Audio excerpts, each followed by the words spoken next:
عبداللہ ایک پرجوش آدمی ہے، تاہم اس میں بعض صلاحیتوں کی کمی ہے۔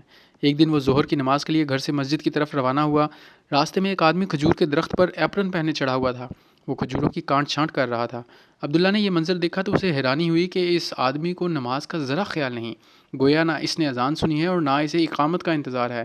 اس نے مارے غصے کے بلند آواز سے پکارا، نیچے اتر کر نماز پڑھو۔ آدمی نے سرد مہری سے جواب دیا، ٹھیک ہے ٹھیک ہے۔ عبداللہ نے پورے جوش سے دوبارہ آواز دی، نیچے اتر گدھے، جلدی کر، نماز پڑھ۔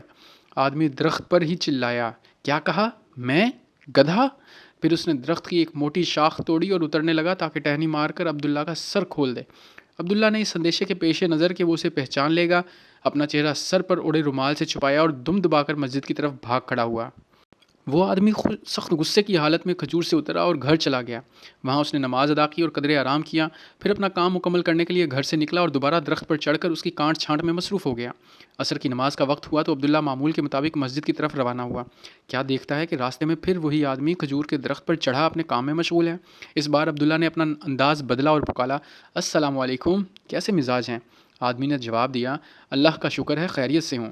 عبداللہ نے پوچھا، اللہ آپ کو خوش رکھے، اس سال پھل کیسا ہوا؟ اس نے کہا، اللہ کا شکر ہے۔ عبداللہ بولا، اللہ آپ کو مزید توفیق دے، آپ کے رزق میں اضافہ کرے اور اپنے گھر والوں کے لیے آپ جو محنت و مشقت کر رہے ہیں اس کے اجر سے آپ کو محروم نہ رکھے۔ یہ دعائیہ کلمات سن کر وہ آدمی بڑا خوش ہوا۔ اس نے آمین کہی اور عبداللہ کا شکریہ ادا کیا۔ اس پر عبداللہ نے کہا، شاید آپ بہت مصروف ہیں، اس لیے آپ کو عصر کی اذان سنائی نہیں دی۔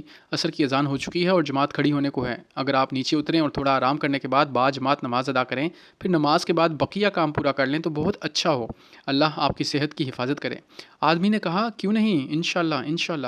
وہ تحمل سے اترنے لگا، پھر عبداللہ کی طرف بڑھا، نہایت گرم جوشی کے ساتھ اس سے ہاتھ ملایا اور بولا، خوش اخلاقی سے پیش آنے پر میں آپ کا شکریہ ادا کرتا ہوں۔ ظہر کے وقت یہاں سے ایک آدمی گزرا تھا، اس نے بہت بد اخلاقی کا مظاہرہ کیا تھا، کاش وہ مجھے مل جائے تو میں اسے بتاؤں کہ گدھا کون ہے۔ یاد رکھیں، لوگوں کے لیے آپ جیسا طرز عمل اختیار کریں گے اس کی بنیاد پر لوگ آپ کے لیے اپنا برتاؤ کا تعین کریں گے۔